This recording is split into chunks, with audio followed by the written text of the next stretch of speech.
pero que los factores de riesgo y la condición del bebé y la edad estacional nos permite a nosotros orientarnos en el diagnóstico, tomando en cuenta la edad estacional del bebé, los días de nacido que tiene el bebé, los gérmenes más frecuentes que se involucran en la sepsis neonatal y las causas pues, de sepsis neonatal precoz, de sepsis neonatal tardía, los gérmenes que están involucrados en la sepsis neonatal precoz, en la sepsis neonatal tardía y el tratamiento, digamos, inicial de la sepsis neonatal precoz y de la sepsis neonatal tardía.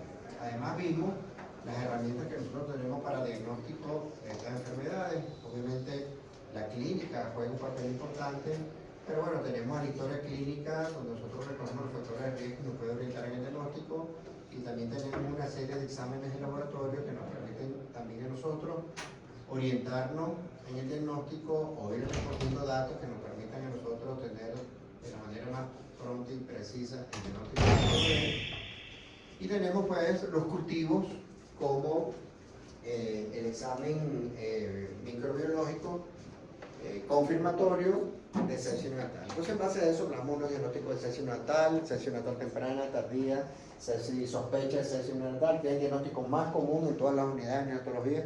A todos recién nacidos que me lo ven respirando feo o lo ven con algo de hipotermia, enseguida le ponen sospecha de sepsis neonatal. ¿Okay? Entonces, y ese diagnóstico conlleva entonces a que nosotros pongamos antibióticos y que aumentemos nuestra resistencia bacteriana, una separación de la madre, una separación de la lactancia materna, por lo tanto el inicio de fórmula, prolongar la estancia hospitalaria y poner en riesgo a nuestro recién nacido a gérmenes intrahospitalarios. ¿Okay? De manera que es muy importante pues que nosotros, como todas estas semanas, novena semana y décima semana, siempre vamos a tener presente nuestra historia clínica y nuestros factores de riesgo. La meningitis neonatal también es una enfermedad infecciosa del recién nacido que ocurre, ¿verdad?, en muchas circunstancias como complicaciones de la sepsis, porque la mayoría de las sepsis de nuestros pacientes son bacteremias, o sea, son bacterias patológicas que están en sangre del recién nacido. Y en el recién nacido, por su condición inmunológica, estas bacterias se pueden alojar en diferentes partes del organismo. Entonces puede ser que se aloje a nivel de pulmón, entonces es una neumonía, puede ser que se aloje a nivel de vía urinaria, entonces una sepsis, puede ser que se aloje a nivel de articulación, como vimos, y pudiera ser una artritis séptica, pero en este caso pudiera alojarse, porque esas bacterias atraviesan la barrera hematoencefálica, entonces pudieran alojarse en la meninge del bebé y producir esta enfermedad infecciosa meningitis, la cual es muy temida en el periodo neonatal. Entonces, de la meningitis neonatal vamos a tener una definición, vamos a hablar su epidemiología como todas, vamos a hablar de la fisiopatología, la etiología, el cuadro clínico, el diagnóstico y el tratamiento, sobre todo las medidas diagnósticas que nosotros tenemos para confirmar el diagnóstico de meningitis. Entonces, como su nombre lo dice, es una enfermedad infecciosa que involucra a las meninges del recién nacido, ¿verdad? En una situación clínica caracterizada, ¿verdad?, por trastornos que pudieran ser trastornos hemodinámicos, trastornos de la temperatura, síntomas sistémicos compatibles con procesos inflamatorios y alteraciones, por supuesto, de líquido cefalorraquídeo que sugieren inflamación meningia, ¿okay?, no siendo indispensable el aislamiento. ¿Por qué? Porque aquí fíjense que no siempre es indispensable el aislamiento. ¿Por qué? Porque cuando nosotros sospechamos de una meningitis, seguramente porque ya tenemos hospitalizado a nuestro bebé y nuestro bebé se aísla a algún germen en el hemocultivo, y entonces ahí nosotros decidimos hacer la punción lumbar. Y ya cuando decidimos hacer la punción lumbar, probablemente ya el recién nacido ya ha tenido 1 o 2 dosis de antibióticos y es muy probable que esa bacteria ya esté, digamos, algo controlada.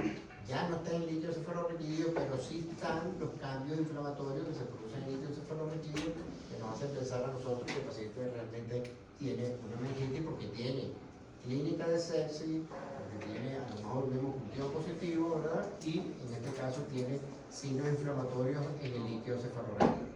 De manera que nosotros no podemos hacer un diagnóstico de meningitis si no tenemos la punción lumbar. Podemos sospecharla en un paciente séptico, que es muy complicado, a lo mejor tenga hipertermia o hipotermia, a lo mejor está hipotenso, mal llenado capilar, reactantes de fase aguda elevada, factores de riesgo para un proceso infeccioso y y entonces pudiéramos nosotros sospechar, pero la única manera de nosotros hacer nuestro diagnóstico es haciendo una punción lumbar y estudiando un citoquímico del líquido cefalorraquídeo, que es lo que vamos a ver más adelante. Aquí también tenemos definiciones. ¿Se recuerda que en sepsis también vimos algunas de estas definiciones? Entonces aquí tenemos una meningitis microbiológicamente comprobada cuando el cultivo del líquido cefalorraquídeo es positivo. Y puede ser positivo para bacterias, ¿okay? Puede ser Streptococcus, Escherichia coli, Klebsiella, Pseudomonas, Acinetobacter, cualquiera de estas bacterias, ¿verdad? Para virus, como el herpes, ¿okay? Que produce una meningitis, más que todo encefalitis. Y para hongos, bueno, cuando es cándido o algunas otras, digamos, hongos, pues, que pacientes que tienen tiempo prolongado de hospitalización y pudiera tener factores de riesgo para infecciones por hongos. Tenemos una meningitis microbiológicamente probable cuando el cultivo líquido cefalorraquídeo es negativo, pero el hemocultivo es positivo. Esto es lo más común, digamos. O sea, pacientes con clínica de sepsis, con laboratorio subjetivo de sepsis, le hacemos el hemocultivo y en el hemocultivo aislamos algún germen, hacemos la punción lumbar y claro, ya la punción lumbar probablemente sale negativo, porque cuando ya nosotros decidimos hacer el hemocultivo, inmediatamente colocamos antibióticos. Pero el resultado del hemocultivo generalmente nos lo dan 3 a 4 días después de haber tomado la muestra. Entonces ya el paciente ya tiene como 3 días con antibióticos y nos llega, ya tenemos que hacer la punción lumbar y es muy probable que esa punción lumbar sea microbiológicamente probable porque el cultivo de líquido cefalorraquídeo es negativo. Y tenemos la meningitis microbiológicamente no probada, ¿verdad? Cuando ambos cultivos son negativos, pero las alteraciones, digamos, citoquímicas del líquido cefalorraquídeo, aumento de la proteína, aumento de los glóbulos blancos, predominio del neutrófilo en el líquido cefalorraquídeo, probablemente glicemias bajas en el líquido cefalorraquídeo en comparación con las glicemias capilares, nos hacen a nosotros sospechar, pero que el paciente tiene meningitis. Entonces, ante la duda de si tiene o no tiene el paciente cuando ingresa a un servicio de neonatología, con factores de riesgo para infección para sepsis, con clínica de sepsis, ¿verdad? Ante la duda, es preferible hacer una punción lumbar y salir de duda. Pues si el líquido cefalorraquídeo está microbiológicamente negativo, o sea, está estéril y no tiene cambios citoquímicos, bueno, probablemente este paciente no tiene meningitis. Pero si tiene meningitis y nosotros hacemos el diagnóstico tarde porque no nos decidimos hacer la punción lumbar, porque nos parece que no, y le decimos el cuarto o quinto día, ya probablemente tengamos una meningitis complicada y con una evolución torpe. Ok. Afección generalmente devastadora con graves consecuencias a largo plazo, por supuesto, porque la meningitis tiene complicaciones importantes a largo plazo, abscesos, convulsiones, encefalitis, una serie de complicaciones cuando se diagnostica de manera tardía o no se colocan los antibióticos adecuados, a la dosis adecuada y por el tiempo adecuado. La incidencia de mortalidad ha disminuido en las últimas décadas. ¿Por qué? Bueno, porque ya tenemos a nuestras pacientes embarazadas que se hacen la pesquisa para estreptococo del grupo B. Entonces, ya casi que la infección por estreptococo del grupo B, que también es una de las principales causas, vamos a ver más adelante, de meningitis, ha bajado bastante.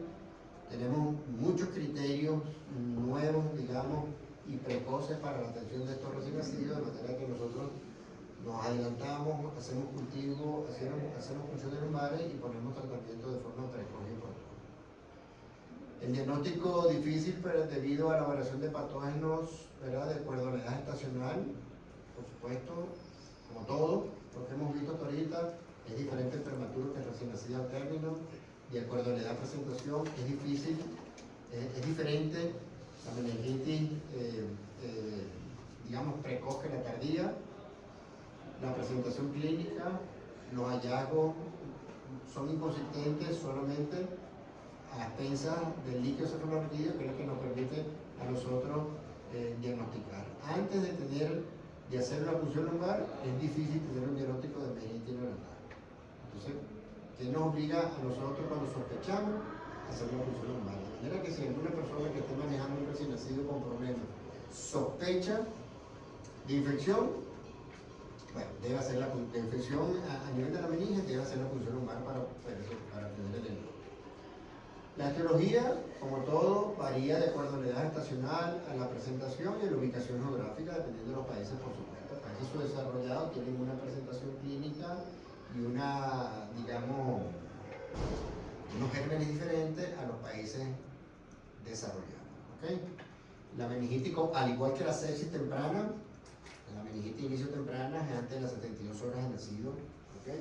Entonces, antes de las 72 horas de nacido es difícil, cada vez lo vemos con menos frecuencia por lo que les comenté, porque estas mamás ya vienen pesquisadas para estreptococo del grupo B, que es la primera causa de infección, ¿verdad? Ya vienen tratadas, ya vienen con sospecha, ¿verdad? Y ya vienen tratadas, entonces es difícil que nosotros tengamos una meningitis en las primeras 72 horas.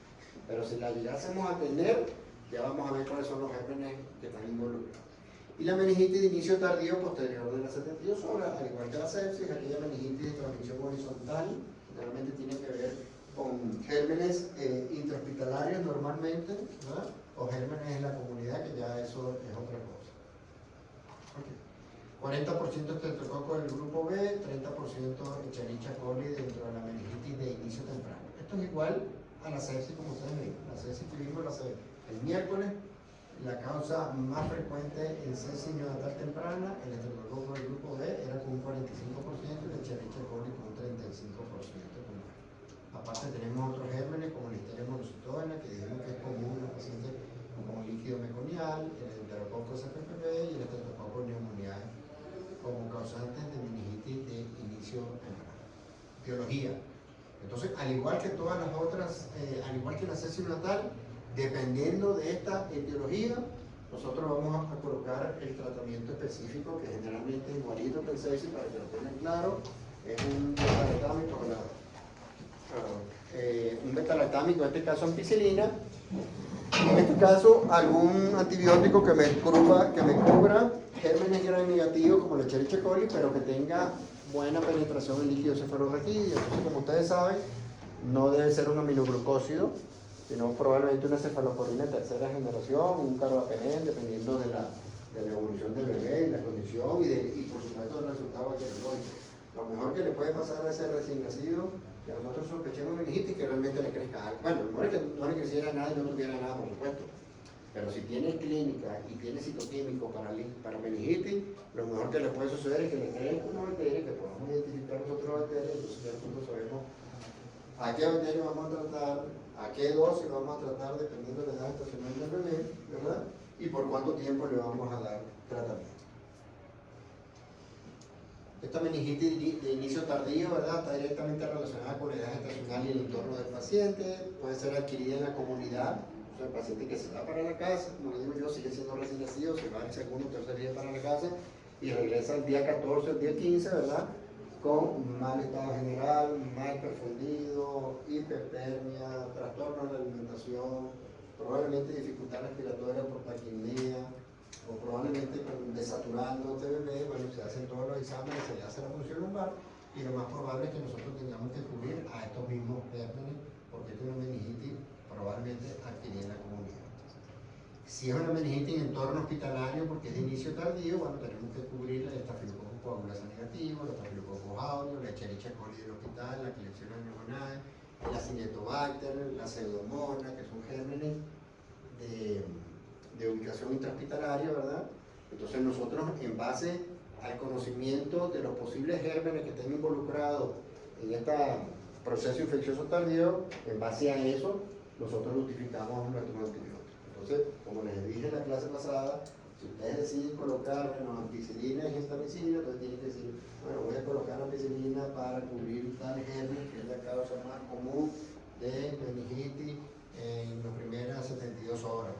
Y voy a cubrir con tal medicamento para cubrir gérmenes gram negativos en las primeras 72 horas, el más común es Escherichia coli en teoría. ¿Okay? También tenemos las meningitis de inicio tardío causadas por Candida spp, ¿okay?, por hongo, por enterovirus y por virus herpes simple, que es digamos, de los virus más temidos y con complicaciones más severas en el recién nacido, y generalmente vienen como antecedentes maternos de lesiones por herpes en la mamá. Entonces, si nosotros tenemos ese factor de riesgo en la mamá, ya nosotros, bueno, muy probablemente vamos a hacer cultivo, muy probablemente vamos a hacer líquido cefalorraquídeo y vamos a sospechar diagnóstico. O sea, nosotros nuestra sospecha diagnóstica es para virus herpes, bueno, para virus herpes pondremos tratamiento. Después de 72 horas generales, hasta los 28 días. Acuérdense que nosotros vemos pacientes hasta los 28 días.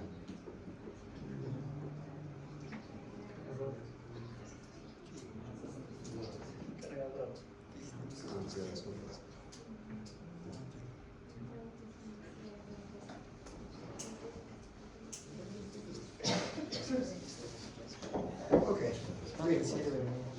Entonces, estamos con respecto a la etiología de la meningitis.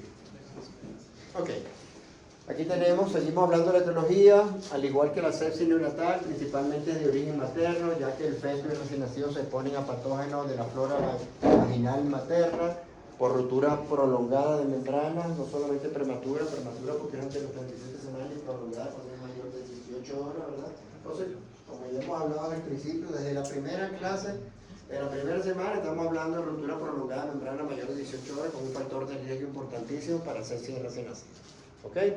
O a través de una mamá, bueno, que no se controló el embarazo o que no fue para el último control y tenía un flujo vaginal y el bebé pasó por el canal del parto, o no tenía una infección urinaria activa y el bebé pasó por el canal del parto y se contagió en ese momento de una bacteria típica del tracto genital femenino.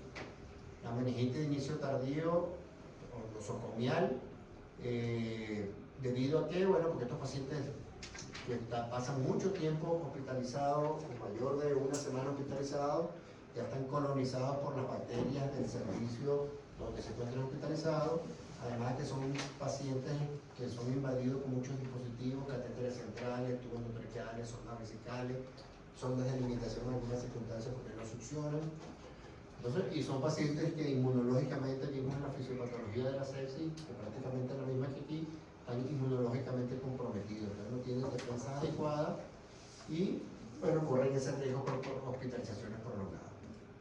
Ok, aquí tenemos con respecto a la etiología, lo mismo que vimos anteriormente, meningitis de inicio temprano, de inicio tardío, y lo que es esta es la adquirida en la comunidad y esta es la adquirida de manera nosocomial en el hospital.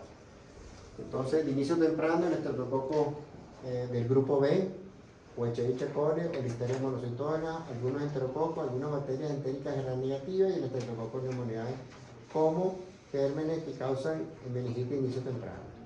Las de inicio tardío adquieren la comunidad, la Escherichia coli es la mamá, esta es la típica mamá que se va para la casa del bebé y va a preparar una fórmula porque alguien le dijo que le complementara con fórmula, no se lavó bien las manos, entonces contaminó, fue para el baño, no se lavó las manos, le preparó el tetero al bebé, se lo dio y se contaminó con el Escherichia coli, con el estreptococo del grupo B o cualquiera de estas bacterias que están aquí que son menos comunes. Y las de inicio tardío, bueno, el estafilococo coagulasa negativo, el estafilococo áureo, la Escherichia coli, pero ya esta no es la misma Escherichia coli de la mamá, esta es la Escherichia coli del hospital, el estreptococo galacteae, las cándidas, bacterias gram negativas como Klebsiella, como Pseudomonas, como Acinetobacter. Nosotros sabemos, todas esas bacterias nosotros las tenemos, yo las tengo en mi unidad donde trabajo, pero bueno, hacer muchísimo esfuerzo para que esas bacterias no colonicen a los niños y nos ha ido bien. O sea, somos muy estrictos con el lavado de manos, somos muy estrictos con la ropa que usamos nosotros, manga corta, las chicas tienen que recogerse el pelo, no tienen anillos, no tienen uñas largas. Bueno, nos lavamos, no sé cuántas veces me lavo yo la mano en la mañana en el servicio, muchísimas veces, de verdad que no sé cuántas. Cada vez que toco algo tengo que lavarme las manos, cada paciente tiene su gel de alcohol en su velador donde están en sus cosas. Entonces, ustedes saben pues los momentos de lavado y los pasos de lavado que hacemos nosotros intrahospitalares. Bueno, eso lo hacemos nosotros, de verdad que no sé cuántas veces me hago al día, no sé, 20, 25 veces, me imagino, no sé. No voy a poder contar un día de esto. Y así todo el mundo, ¿okay? Y así todo el mundo para tratar de evitar transmitir este tipo de bacterias que ciertamente son más complicadas porque son bacterias hospitalarias que hacen resistencia a los antibióticos habituales y que prolongan mucho más la estancia hospitalaria del paciente. ¿Okay? En el Reino Unido, como ustedes ven, de 0,38 por mil, en Canadá de 2 a 3,5 por mil, en países en desarrollo hasta 6,1 por mil recién nacidos en cuanto a la epidemiología y a la presencia de la meningitis neonatal. Fisiopatología, básicamente lo mismo que hablamos de la sepsis, sistema inmunitario deficiente, falta de anticuerpos, ¿verdad? Sobre todo en los recién nacidos prematuros, no hay el paso de anticuerpos a través de la placenta por parte de la mamá porque nacieron antes del tiempo, ¿verdad? Y el mecanismo más común involucrado en la infección es a través de la sangre, pues, por la bacteremia. Porque por algunas circunstancias, si nosotros no nos lavamos bien las manos, yo pongo un catéter umbilical y transmito una enfermedad por ahí a través del torrente sanguíneo, esas bacterias viajan a diferentes órganos y sistemas, y en este caso que estamos hablando de meningitis, bueno, se alojan en la meningitis. Entonces, ¿cuál es el mecanismo fisiopatológico? A través de bacteremia y de torrente sanguíneo. ¿Okay? La clínica, como todo, pues la clínica puede variar en recién nacido a términos con peso adecuado y varía en relación a recién nacido de bajo peso o pretermitente. No hay un signo específico como tal, porque si ustedes ven, si el paciente convulsiona, no necesariamente porque tiene meningitis, puede convulsionar por hipoglicemia, puede convulsionar por hipocalcemia, puede convulsionar por hipoxia, por encefalopatía hipoxiquémica, como vimos la semana pasada. Entonces, fiebre, dentro de los mayores de 2.500 gramos, fiebre, irritabilidad, convulsiones y fontanela bombada. Bueno, esto pudiera ser un signo bastante orientador, pero tampoco es específico para meningitis. Como ustedes ven, ninguno de estos signos clínicos es específico para meningitis. ¿Okay? Por supuesto que si el paciente convulsiona, nosotros lo vamos a tomar en cuenta, pero ya vimos que la primera causa de convulsión es por encefalopatía hipoxiquémica recién nacido, a lo mejor no se diagnosticó, no se tomó en cuenta y el paciente a las 24 horas debuta convulsionando. O puede ser una hipoglicemia, o puede ser una toxoplasmosis, o puede ser un citomegalovirus, que también por estas cosas el paciente convulsiona. El recién nacido menores de 2.500 gramos, prematuros o de bajo peso, fíjense, apnias, no es específico. Vimos que el paciente tiene apnea por inmadurez, el apnea es prematuro, tiene apnea por hipoglicemia, tiene apnea ahora por meningitis, presenta apnea también por sepsis. Entonces, no es un signo realmente específico, pero sí es muy importante. Nosotros, dentro de nuestro plan de trabajo, hay un paciente que hace pausas respiratorias que nosotros diagnosticamos como apnea. Bueno, hacemos todos los exámenes de laboratorio, todo de una vez, para tratar de determinar e ir descartando. O sea, todo quiere decir, le hago glicemia, le hago calcio, le hago biometría, le hago hemocultivo probablemente también, ¿verdad? Para descartar el proceso de infección.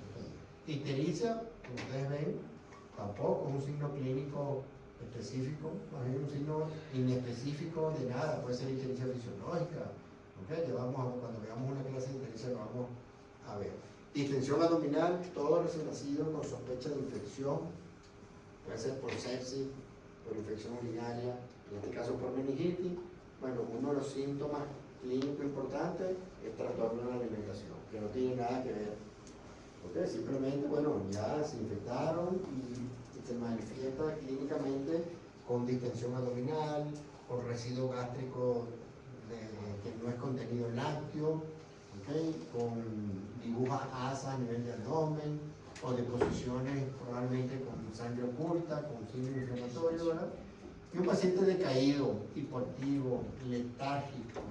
Ustedes ven que el recién nacido sano, como es un recién nacido que está como hipertónico, se mueve por todos lados, está reactivo, tiene un buen tono muscular. Bueno, este recién nacido es hipoactivo, hipotónico, poca respuesta a estímulos, más distensión abdominal, más contenido por sonda orogástrica. De repente no tenía por qué ponerse amarillo y se puso amarillo. Y si no atendemos, bueno, comienza primero con una respiración periódica, ¿okay? Y después comienzan a hacer apnea. Diagnóstico. Bueno, como siempre, para nosotros tener nuestro diagnóstico, lo primerito, factores de riesgo. ¿Okay? Una historia clínica lo más precisa posible, que es la que nos va a permitir a nosotros hacer el diagnóstico precoz y oportuno, en este caso de los recién nacidos. ¿Okay? Determinar los factores de riesgo, la rotura prolongada y prematura de membrana, aumento de la temperatura intraparto o 24 horas antes del parto por parte de la mamá, antecedentes de coriomielitis, de triple I, de infecciones urinarias, bueno, embarazos no controlados por supuesto, o mal controlados, que nos hagan sospechar a nosotros de que esta paciente tiene un control irregular y por lo tanto tiene riesgo. ¿Okay? La clínica del paciente, lo que hablamos, es una clínica subjetiva inespecífica. Cualquier cosa, si nosotros tenemos factores de riesgo, nos puede hacer sospechar de sepsis, y si nos hacemos sospechar de sepsis, lo que tenemos que tener vigilante es que si el paciente se nos puede complicar con una meningitis o no. Una biometría, que tampoco es específico, unos restantes de fase aguda, PCR, PCT, que no son específicos, pero son muy subjetivos de infección, pero no son específicos. Un líquido meconial puede tener un PCR elevado, una operación puede ser. Por cierto que hoy operaron en mi hospital dos pacientes con PCA, que tenían, como uno tenía ya casi 3 meses y el otro tenía como 2 meses y pico esperando una persistencia del ducto calloso que no se cerró con tratamiento farmacológico. A ambos bebés usamos paracetamol, con ambos bebés usamos ibuprofeno, no se cerró. Y bueno, por fin se lograron que hoy fueran unos cirujanos cardiovasculares allá a la maternidad que son del Bacortí. Y chévere, bien, chévere. Bueno, están recién en el postoperatorio inmediato, tan grave, tan crítico, intubado, terapia y todo, pero por lo menos ya se operaron. Aguantaron la operación, digamos. Ok, el restante de fase aguda, hemocultivos, ¿verdad? Análisis de líquido cefalorraquídeo y neuroimágenes cuando hay complicaciones. ¿Okay? Entonces aquí tenemos un recién nacido que lo estamos sosteniendo para hacerle una punción lumbar. ¿Okay? Digamos que la técnica en recién nacido puede ser de 2 formas. Puede ser así como está el bebé sentado con la cabeza inclinada hacia adelante para abrir los espacios a nivel de L3 y L4, dependiendo entre L2 y L4, digamos. Que puede ser entre L2 y L3 o entre L3 y L4, hacer la punción lumbar. Y otro operador que es el que introduce la aguja en el espacio, ¿verdad? Para obtener el líquido cefalorraquídeo y tomar muestras para citoquímicos que 45 minutos después nos dan el resultado y es bastante orientador. ¿Okay? Y para bacteriología, bueno, que se demora más o menos 3 a 4 días en dar el resultado definitivo. Entonces, este sería nuestro diagnóstico específico. Para todo esto nos ayuda a nosotros a corroborar nuestro diagnóstico de sepsis, por lo tanto de meningitis, pero en específico en este caso el líquido cefalorraquídeo. En específico en este caso en sepsis, el hemocultivo como vimos en la clase anterior. Okay. Pero para nosotros diagnosticar tenemos que saber interpretar un líquido cefalorraquídeo, las características del líquido cefalorraquídeo normal en el recién nacido. Ustedes seguramente van a ver meningitis en la infancia, o sea, en pacientes pediátricos, y seguramente van a analizar también un líquido cefalorraquídeo, que por cierto me dijeron que ya había llegado el fantoma para hacer punción lumbar allá. Eso lo va a hacer en pediatría, en simulación. Y tenemos ciertas características que en el periodo neonatal son diferentes a las características del líquido cefalorraquídeo en lactantes menores y en lactantes mayores, y por supuesto en preescolares también. Entonces, nosotros nos lavamos las manos, nos vestimos como si fuéramos un cultivo, nos ponemos un gorro, ponemos tapabocas, guantes estériles. Es un procedimiento que se debe hacer mínimo entre 2 personas porque alguien tiene que sostener al bebé y colocarlo en la posición adecuada. Un recién nacido no va a sostenerlo y se puede ponerlo en la posición adecuada para poder hacer la punción lumbar. Entonces, cuando la punción lumbar sale mala, es culpa del que lo sostiene. Cuando sale buena, es porque el que lo hace bien. Entonces, bueno, ¿cuáles son las características? Bueno, el aspecto del líquido cefalorraquídeo, un aspecto claro y coloro, ¿okay? Como agua de roca lo describen. El agua que cae de cerca roca es completamente transparente. Bueno, si tuviéramos la posibilidad de medir la presión, medir entre 5 y 15 centímetros de agua. Las células menos de 20, y es controversial, Porque claro, en el prematuro pudiera ser un poquito más, mientras más prematuro hay más permeabilidad a la barrera hematoencefálica y posiblemente excitan más células, ¿verdad? Entonces, por eso yo puse aquí la palabra controversia. Nosotros tenemos tablas, ¿ok? Para líquido cefalorraquídeo prematuro, extremo en prematuro y en recién nacido externo. Pero bueno, debe tener menos de 20 células normalmente el líquido cefalorraquídeo y un recién nacido externo. No debe tener eritrocitos, o sea, no debe tener glóbulos rojos, a menos que la función no sea traumática. Las proteínas generalmente están entre 15 y 45 miligramos por decilitro. La glucosa, la tirilla de glucosa en el líquido cefalorraquídeo alrededor de 50-80 miligramos por decilitro, que es más o menos 2/3 de la glucosa sérica. ¿Okay? Entonces, si nosotros tenemos una glucorraquia por debajo de 50, bueno, hay que tomar en cuenta, sobre todo comparar con la glicemia capilar, porque obviamente las bacterias consumen glucosa, entonces es un signo, digamos, muy indicativo de que probablemente el paciente tenga una función lumbar positiva. Y por supuesto, gran incultivo para identificar bacterias, y si nosotros sospechamos en pacientes que han estado mucho tiempo hospitalizados, mucho tiempo, o sea, 2 o 3 semanas, sospechamos que pudiera tener una infección por hongo, entonces tenemos que tomar un tubo especial para crecimiento de hongos.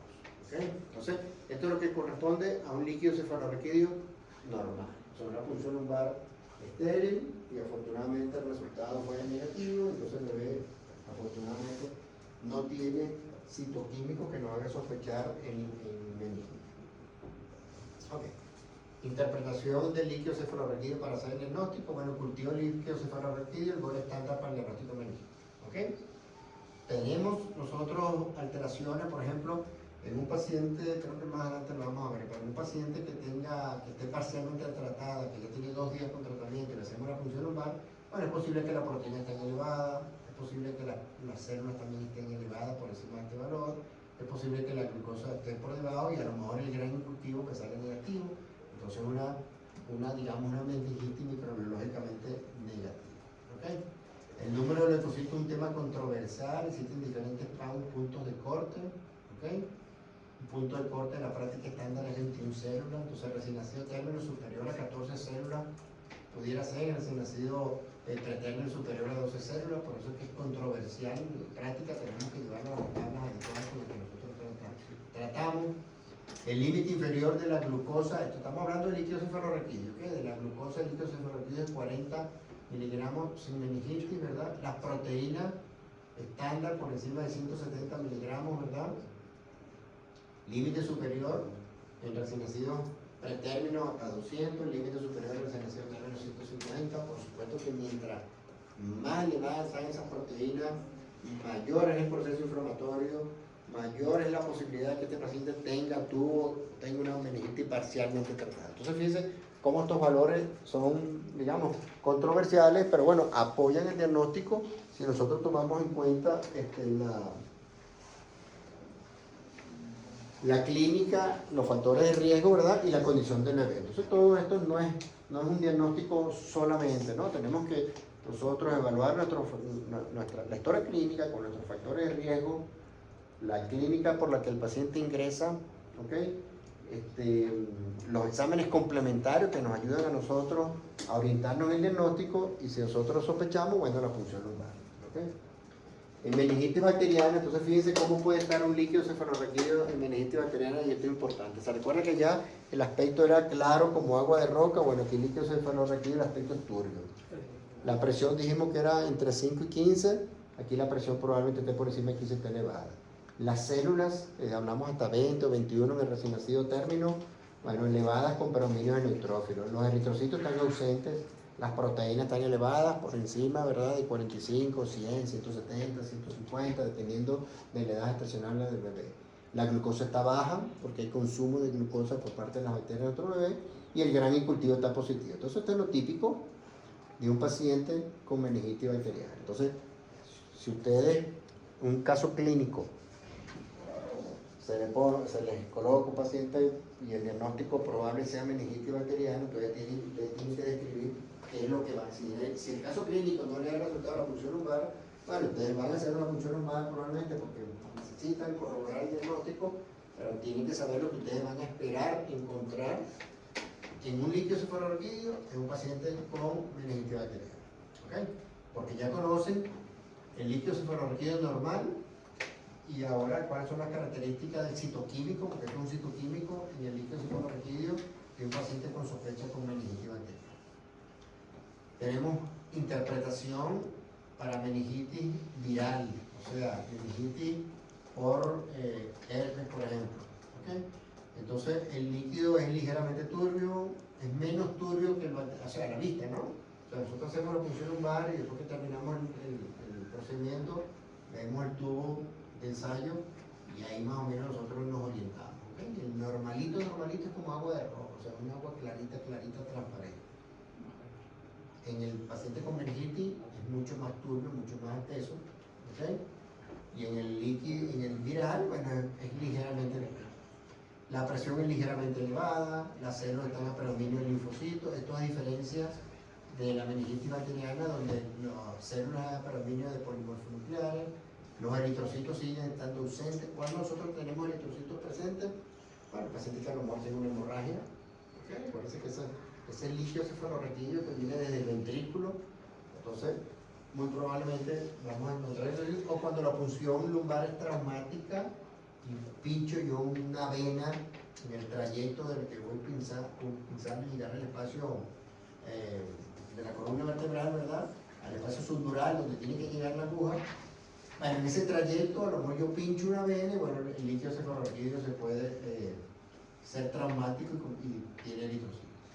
Las proteínas ligeramente elevadas, no tan elevadas como las bacterias, están ligeramente elevadas por proceso inflamatorio. La glucosa puede estar normal o ligeramente baja. Y el PCR para virus es positivo. A este paciente le hacemos un FILARRAE, un PCR molecular, si sospechamos. O sea, ¿y cuando nosotros sospechamos que todos los procesos son virales?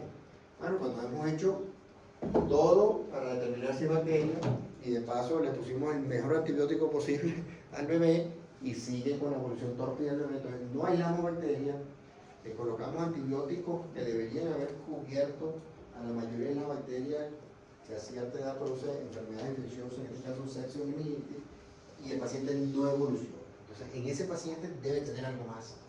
O sea, vamos con el laboratorio, hacemos la punción lumbar, le solicitamos que nos hagan un PCR molecular para virus y ahí pudiera salir un enterovirus, pudiera salir un herpes.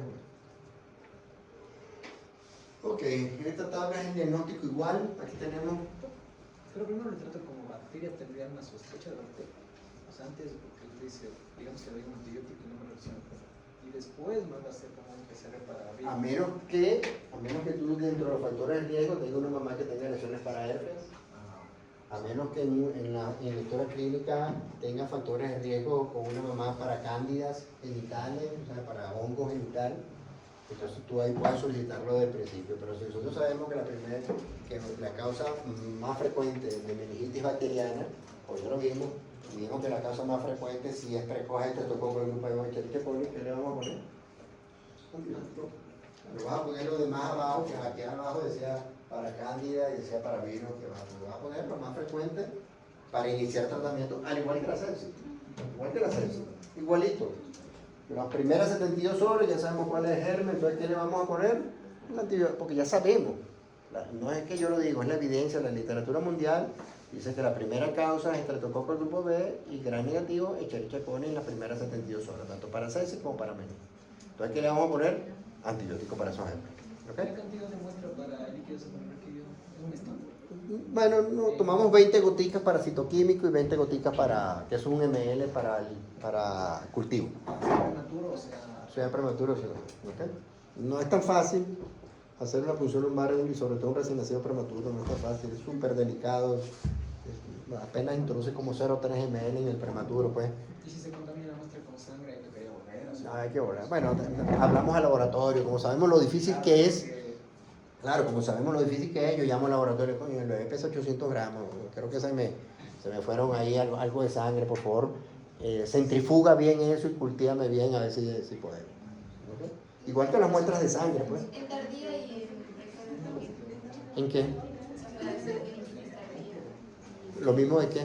El volumen, esto. O sea, esto es, sí, es lo mismo.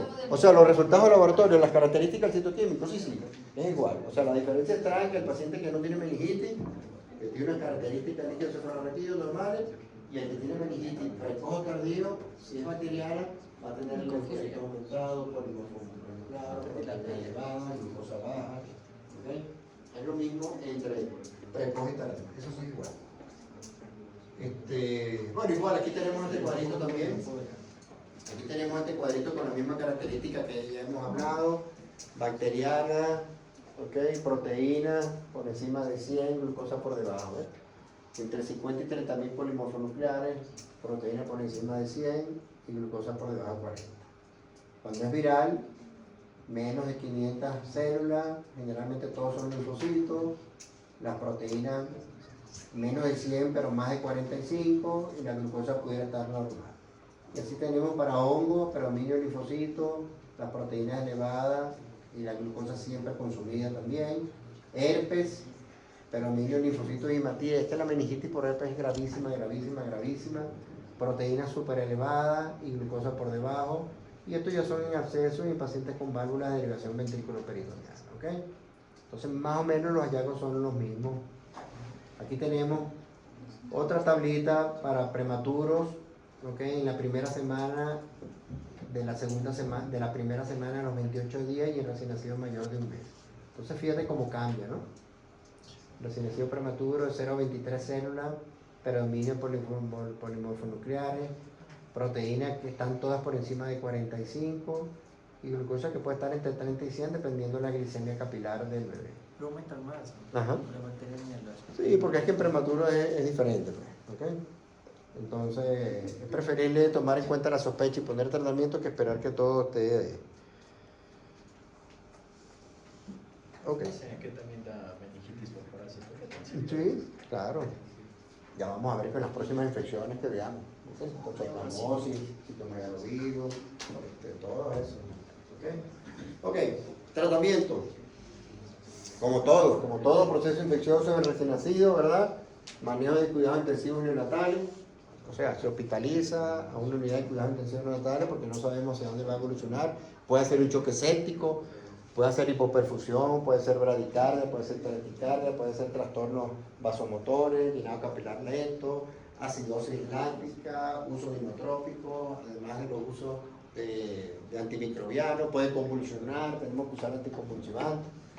Asegurar una termorregulación en una cuna de calor radiante para asegurar una temperatura adecuada del bebé, o si es posible en una incubadora cerrada para mantener aislado al recién nacido. Garantizar una buena oxigenación, aislamiento. Estos bebés se separan y se van para un cubículo aparte con el paciente que tiene meningitis o que tiene, por lo menos nosotros tenemos un paciente aislado que tiene Acinetobacter. Claro, tenemos un cubículo aislado, está intubado y todo aislado, y nada más entra la enfermera que se queda con ese bebé, el médico que entra con ese bebé, y la revista la pasamos por fuera para no entrar todos al cubículo. Entonces, las medidas de aislamiento para evitar propagar esta infección y llevar nosotros esta infección. ¿Okay? Y por supuesto que el médico que entra ahí se pone bata estéril, se pone tapabocas, se pone gorro, guantes para examinar al bebé. ¿Okay? Garantizar una hidratación adecuada, por supuesto. Es muy probable que ese paciente no pueda comer en las primeras horas del diagnóstico, ¿verdad? Entonces tenemos que colocarle líquido. Cuando veamos el seminario de líquidos electrolitos, vamos a hidratar a estos bebitos. Antibióticos como todo en el periodo neonatal. ¿Okay? Todo en el periodo, los primeros 28 días. Todo. Tenemos que cubrir gérmenes gram positivo y gram negativo. ¿Okay? No cubrimos hongos porque no es la primera causa. No cubrimos el virus porque no es la primera causa, pero sabemos que una minoría de estos pacientes, ¿verdad?, complicados, que no evolucionan, que no mejoran con los antibióticos adecuados, muy probablemente tengamos que poner a lo mejor más adelante tratamiento para hongos o tratamiento para virus, o tratar de investigar pues, y obtener el diagnóstico preciso. Ok, tratamiento de inicio, como les dije, un beta-lactámico para cubrir a quién. Exacto, ¿pero cuál? Streptococo del grupo B, que dijimos, es lo más común. ¿Okay? Y una cefalosporina de tercera generación para cubrir a quién. ¿A quién? Sí, pero para cubrir a quién. Al negativo, es el otro germen con mayor frecuencia puede producir sepsis y meningitis. O sea, por eso es lo que ustedes tienen que empezar a razonar, pues. Por eso usamos nosotros 2 antibióticos en recién nacido para cualquier infección hasta que los cultivos se aclaren. Si al 5.º día, coagulación en meningitis sepsis tardía, pues, ¿ok? En pacientes, una vez que nosotros tenemos el cultivo documentado y nos dice, por ejemplo, que es un estafilococo, vemos la sensibilidad, probablemente quitamos la cefalosporina de 3ª generación, a lo mejor es sensible a oxacilina, a lo mejor es sensible a vancomicina, entonces rotamos, ponemos vancomicina a dosis meningia, que es lo que vamos a ver creo que ahora. Son diferentes las dosis de la vancomicina para sepsis neonatal, es diferente a la dosis de vancomicina para meningitis, igual que la ampicilina también. Tratamiento, meningitis por gram negativo, 21 días, más o menos. Vamos entre 14 y 21 días, porque como les dije yo en la primera clase, la evidencia actual recomienda cada vez usar ciclos más cortos, ¿okay?, en antibióticos. Sin embargo, esto va a depender del germen que nosotros empleemos. Si nosotros empleamos una Acinetobacter, 21 días, o una Pseudomonas, 21 días. ¿Okay? Si hablamos de una Klebsiella que sea sensible, a lo mejor 14 días. Meningitis por gram positivo, de 10 a 14 días, menos tiempo. Ahorita estamos entre 7 y 10 días para una meningitis por gram positivo que nosotros ya hemos determinado y que tengamos el antibiótico correcto. ¿Okay? Depende del comportamiento de los retantes de fase aguda, porque si el paciente tiene meningitis y tiene sepsis, esos retantes van a estar elevados. ¿Okay? Va a estar una PCR por encima de 10, una procalcitonina por encima de 1, y se va a mantener elevado hasta que el antibiótico va haciendo su efecto y comienza a bajar. Entonces nosotros cada 48, cada 72 horas, nosotros vamos repitiendo estos retantes de fase aguda para ver la evolución del paciente. Y por supuesto, evaluar las complicaciones entre convulsiones, abscesos cerebrales, encefalitis, que es lo que tememos, ¿ok? Es lo que nosotros tratamos de evitar. ¿Y cómo nosotros evitamos estas complicaciones? Bueno, con el diagnóstico oportuno, con el diagnóstico precoz, ¿verdad? Tomar el líquido cefalorraquídeo en el momento oportuno y por supuesto con los conocimientos. Ya ustedes saben cuáles son los gérmenes, ya ustedes saben más o menos cuáles son las dosis, que creo que viene por aquí. Creo que no. Complicaciones, ventriculitis, que son inflamaciones de los ventrículos cerebrales, hidrocefalia, porque se obstruye el acueducto de Silvio, porque el líquido cefalorraquídeo, bueno, con polimorfo nuclear, es un líquido cefalorraquídeo turbio, se obstruye, ¿verdad? Comienza a producir y después aumento de la velocidad del crecimiento de la cabecita del bebé, convulsiones difíciles de tratar hasta que hayamos controlado el proceso infeccioso, abscesos cerebrales que a veces tienen que ir a cirugía a drenarse, bueno, trastorno de la audición porque reciben antibióticos de amplio espectro, ¿verdad? Trombosis cerebral cuando se complica con trastornos de coagulación en el paciente. Entonces, esto sí es verdad que es lo que nosotros debemos tratar de evitar. Entonces, uno, la sospecha diagnóstica. Si nosotros tenemos un paciente que no se ve bien, que tiene trastornos, digamos, hemodinámicos, que tiene factores de riesgo para cualquier proceso infeccioso, siempre pensar, sí, el paciente puede tener sepsis, ¿sí? Pero también me interesa saber si tiene o no tiene meningitis. Entonces, siempre pensar en la meningitis, y al que lo piensa, bueno, haga su punción lumbar para que confirme o descarte. Y ya con una punción lumbar negativa o positiva, ya yo sé por cuánto tiempo le voy a dar el tratamiento de bebé y qué dosis vamos a dar. Listo, chicos. Vamos a descansar el